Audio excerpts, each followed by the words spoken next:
श्रीलक्ष्मी श्रीमहालक्ष्मी क्षीरसागरकन्यका उत्तिष्ठ हरिसम्प्रीते भक्तानां भाग्यदायिनी। श्रीलक्ष्मी श्रीमहालक्ष्मी क्षीरसागरकन्यका उत्तिष्ठ हरिसम्प्रीते भक्तानां भाग्यदायिनी। उत्तिष्ठोत्तिष्ठ श्रीलक्ष्मी विष्णुवक्षस्थलालये उत्तिष्ठ करुणापूर्णे लोकानां शुभदायिनी।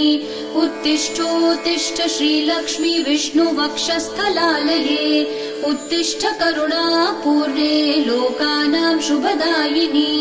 श्रीपद्ममध्यवसिते वरपद्मनेत्रे श्रीपद्महस्तचिरपूजित पद्मपादे श्रीपद्मजातजननी शुभपद्मवक्त्रे श्रीलक्ष्मी भक्तवरदे तव सुप्रभातम्।